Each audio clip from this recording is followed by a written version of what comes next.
ناظرین گرامی، آج ہم آپ کو جنس پرستی جیسے غلیظ جرم میں مبتلا قوم کے بارے میں بتائیں گے جس پر آتش فشاں کی صورت میں اللہ کا عذاب نازل ہوا، پہاڑ پھٹا اور سب کے سب لاوے میں دفن ہو گئے۔ یہ لوگ کون تھے اور کن غلیظ کاریوں میں مبتلا تھے، یہ سب کچھ جاننے کے لیے ویڈیو کو آخر تک ضرور دیکھیے گا۔ ناظرین گرامی، پمپئی نامی ایک قدیم رومی شہر جو کہ موجودہ ملک اٹلی کے علاقے کمپانیا میں نپولی کے نزدیک واقع تھا۔ یہ شہر 7ویں صدی قبل از مسیح کے دوران آباد ہوا۔ مختلف ادوار میں مختلف قوموں کے زیر نگی رہنے کے بعد رومن امپائر کے تسلط میں آیا۔ پھر اس شہر نے ترقی کی ایسی منازل طے کی کہ یہ دنیا کے عظیم ترین شہروں میں شمار ہونے لگا۔ پانی کے تالاب، کلب، بیکریاں، کشادہ سڑکیں، واٹر سپلائی کی اسکیمیں، لائبریری، کمیونٹی سینٹر، ہسپتال، گھوڑے باندھنے کے لیے جدید استبل، 2 منزلہ مکانات اور مکانوں کے پیچھے چھوٹے چھوٹے لان اور ان میں نصب فواروں نے اس شہر کو جنت بنا دیا تھا۔ یہ دنیا کا پہلا شہر تھا جس میں زیبرا کراسنگ شروع ہوئی تھی۔ یہیں سے کریم کیک ایجاد ہوا تھا اور یہیں سے اجتماعی غسل خانوں یا حمام کے تصور نے جنم لیا تھا۔ یہ رومن امپائر کے بڑے تجارتی شہروں میں شمار ہوتا تھا، لیکن دولت کی فراوانی کے بعد رفتہ رفتہ اس شہر کی پہچان تبدیل ہونے لگی۔ پمپئی میں موجود اجتماعی غسل خانے یا اجتماعی حمام بے حیائی کے مراکز بن چکے تھے۔ چند دہائیوں بعد یہ بے حیائی اس شہر کا عام مزاج بن گئی۔ اب اس شہر کی پہچان زرعی، تجارتی یا صنعتی شہر کی نہیں رہی، بلکہ اب یہ ایک بڑے آزاد معاشرے کے طور پر ابھر کر سامنے آیا۔ کسی پابندی، کسی روک ٹوک اور ہر قسم کے قانونی اور سماجی بندھن سے آزاد کھلے عام جنسی تعلقات اس شہر کی خاص پہچان بن گئے۔ یہاں پر اب صرف کاروبار تھا جسموں کا اور لذتوں کا۔ آپ نے حضرت لوط علیہ السلام اور ان کی قوم کا واقعہ تو ضرور سن رکھا ہوگا۔ جب وہ قوم ہم جنس پرستی کی لعنت میں مبتلا ہو گئی تو اس قوم پر پتھروں کی برسات کر کے اللہ تعالیٰ نے انہیں نیست و نابود کر دیا۔ ایسا ہی کچھ معاملہ پمپئی کے ساتھ بھی ہوا، کیونکہ یہ شہر جنسی سرگرمیوں اور غیر اخلاقی حرکتوں میں کہیں آگے نکل چکا تھا۔ یہاں عورتیں عورتوں سے، مرد مردوں سے لذت حاصل کرتے تھے، یہاں تک کہ جانوروں کے ساتھ بھی جنسی تعلقات بنانا عام ہو چکا تھا۔ جسم فروشی اس شہر کا بنیادی پیشہ اور معیشت کا اہم ستون بن چکا تھا۔ صرف عورتیں ہی نہیں بلکہ کئی تندرست مرد بھی اس کام میں پیش تھے۔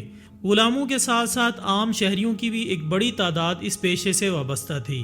جو جسم فروشی اور گناہوں کی اس لعنت میں زیادہ مبتلا ہوتا، پمپئی شہر میں وہ اتنا ہی زیادہ اہمیت کا حقدار ٹھہرایا جاتا۔ ناظرین، بڑے بڑے رومن افسران کی بیگمات بھی آزادانہ تعلقات کی اس لعنت میں پڑی ہوئی تھیں۔ اس پر شرم تو درکنار، الٹا فخر کیا جاتا۔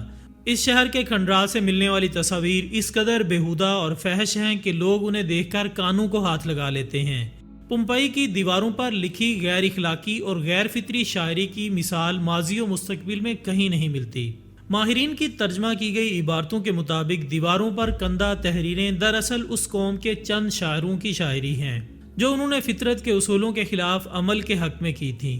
دیواروں پر تحریر دیگر فقرے بھی انتہائی شرمناک اور انسانیت سوز تھے، جن سے پمپئی کے باسیوں کی اخلاقی گراوٹ اور جنسی رجحان کا اندازہ ہوتا ہے۔ غرض یہ آزاد جنسی تعلقات کے ساتھ ساتھ مردوں اور عورتوں کی ہم جنس پرستی کی بدفعلیوں میں حیوانیت کی حدوں سے بھی آگے گزر چکے تھے۔ ایک آتش فشاں پہاڑ یعنی مونٹ ویسویس کے دہانے پر واقع ہونے کے باوجود یہ شہر ہر قسم کے خطروں سے بے نیاز اپنی رنگ رلیوں میں مصروف تھا۔ پھر سن 79 عیسوی میں اس قصبے کے قریب واقع ویسویس کا آتش فشاں پہاڑ سے لاوا پھوٹ پڑا۔ یہ آتش فشاں اس قدر شدت سے پھٹا کہ آسمان میں دور دور تک اس کی راکھ اور پتھر اڑنے لگے۔ کچھ ہی دیر میں لاکھوں ٹنوں وزنی دہکتی راکھ پمپئی شہر پر آ گری۔ پمپئی شہر کے 20,000 افراد موقع پر ہلاک ہو گئے۔ 3 دن تک یہ آتش فشاں آگ اور لاوا اگلتا رہا اور اس شہر کو صفحۂ ہستی سے مٹاتا رہا۔ دراصل یہ اس بے حس قوم پر قدرت کا سخت ترین عذاب تھا۔ اس دور کا انتہائی ترقی یافتہ یہ شہر 4 سے 6 میٹر یعنی 13 سے 20 فٹ راکھ کے نیچے دفن ہو گیا۔ لاوے کے ٹھنڈا ہونے کے بعد اس مقام کی تلاش ناممکن ہو گئی کہ یہ شہر کہاں آباد تھا۔ کئی صدیوں تک یہ علاقہ صرف اور صرف راکھ کا ایک ڈھیر بنا رہا۔ پھر سن 1748 عیسوی میں ایک دن یہ شہر حادثاتی طور پر دریافت ہو گیا اور انسانی ہاتھ اس شہر تک پہنچ گئے۔ کھنڈرات کی کھدائی کے دوران ماہرین نے دیکھا کہ اس شہر کے تھیٹر، کھیل کے میدان، مارکیٹیں اور سوئمنگ پول جوں کے توں موجود تھے۔ ان کی حالت کافی بہتر تھی۔ یہ عذاب اس شہر کے مکینوں پر اس وقت نازل ہوا جب ان کی اکثریت گناہ آلود سرگرمیوں میں ملوث تھی۔ اور لاوے نے ان غلیظ اجسام کو آنے والی نسل انسانی کی عبرت کے لیے اسی حالت میں فریز کر دیا۔ محترم ناظرین، اس شہر کی دریافت کے بعد کھدائی کی گئی تو ماہرین آثار قدیمہ یہ دیکھ کر حیران تھے کہ لوگ مردہ حالت میں محفوظ ہیں، اور ایسا لگ رہا تھا کہ قدرت نے اخلاق باختہ حرکتیں کرنے والی قوم کو آنے والی دنیا کے لیے نشان عبرت بنا دیا ہو۔ جو شخص جس حالت میں تھا اسی حالت میں رہ گیا۔ کئی گھروں میں روزمرہ معمولات زندگی کے آثار بھی ملتے ہیں، اور یہ آثار جوں کہ توں ایسے ہی رکے ہیں جیسے کسی نے اچانک انہیں ساکت کر دیا ہو۔ اس شہر کا زیادہ تر حصہ دریافت کر لیا گیا ہے، کھدائی آج تک جاری ہے۔ پمپئی کی پختہ سڑک پر چلتے ہوئے ہر گھر میں موجود کچن، باغات اور چشموں کو بآسانی دیکھا جا سکتا ہے۔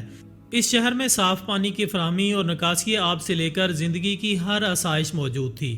یہاں کے لوگوں کا شمار اس خطے کے امیر ترین لوگوں میں ہوا کرتا تھا، لیکن افسوس کہ ان ناقدروں نے اپنے پروردگار کی نعمتوں کا انتہائی غلط استعمال کیا اور آنے والی قوموں کے لیے ہمیشہ ہمیشہ کے لیے نشان عبرت میں تبدیل ہو گئے۔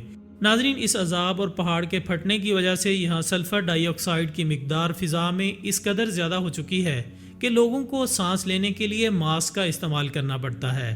یہی وجہ ہے کہ یہاں رہنے والوں کی زندگیاں ہماری زندگیوں سے کافی مختلف ہیں، اور وہ دن رات ماسک پہن کر جیتے ہیں، اور ایسا کئی سالوں سے ہو رہا ہے۔ یقیناً ہم یہ کہہ سکتے ہیں کہ یہ شہر آج بھی قہر خداوندی کی لپیٹ میں ہے۔ ناظرین، علماء کرام کہتے ہیں کہ انسان کو جتنی پریشانیاں دنیا میں آتی ہیں وہ دو قسم کی ہوتی ہیں۔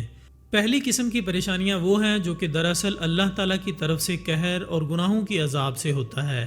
واضح رہے کہ گناہوں کی اصل سزا تو انسان کے لیے آخرت میں رکھی گئی ہے، لیکن بعض اوقات اللہ تعالیٰ انسان کو دنیا میں بھی عذاب کا مزہ چکھا دیتا ہے۔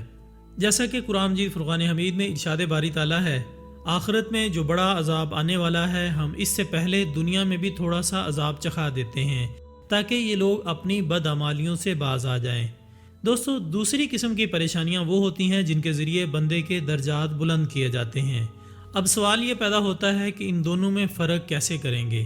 علماء کرام نے قرآن و حدیث کی روشنی میں اس کی چند علامات بیان کی ہیں جن سے آزمائش اور عذاب میں فرق واضح ہو جاتا ہے۔ اگر انسان ان تکالیف میں مبتلا ہونے کے بعد اللہ تعالیٰ کی طرف رجوع کرنا چھوڑ دے اور اس تکلیف کے نتیجے میں وہ اللہ تعالیٰ کی تقدیر کا شکوہ کرنے لگے، یا اللہ تعالیٰ کی طرف سے دیے ہوئے احکامات چھوڑ دے اور اللہ تعالیٰ سے مزید دور ہو جائے، تو یہ اس بات کی علامت ہے کہ جو تکلیف اس پر آئی وہ اللہ تعالیٰ کی طرف سے اس انسان پر قہر، عذاب اور سزا ہے۔ اور اگر انسان تکالیف آنے پر اللہ تعالیٰ کی طرف رجوع کر رہا ہو اور دعا کر رہا ہو کہ اے میرے خدا، میں کمزور ہوں، اس تکلیف کو برداشت نہیں کر سکتا، وغیرہ وغیرہ، تو یہ سب اس بات کی علامت ہے کہ یہ تکلیف اللہ تعالیٰ کی طرف سے آزمائش ہے، جو کہ اس کے لیے اجر و ثواب کا باعث بنتی ہے۔ یعنی عذاب اور آزمائش میں بس اتنا فرق ہے کہ آزمائش میں سجدے طویل ہو جاتے ہیں اور عذاب میں گناہ۔ آخر میں دعا ہے کہ اللہ پاک ہمیں ہر آزمائش میں ثابت قدم رہنے اور اپنے قہر و عذاب سے محفوظ رکھے، آمین ثم آمین۔ اسی دعا کے ساتھ ہماری آج کی اس ویڈیو کا اختتام ہوتا ہے۔ انشاءاللہ بہت جلد دوبارہ ملاقات ہوگی ایک اور اچھی سی ویڈیو کے ساتھ۔ تب تک اپنا، دوستوں، رشتہ داروں اور گرد و نواح کے تمام لوگوں کا بہت خیال رکھیے گا۔ اللہ حافظ۔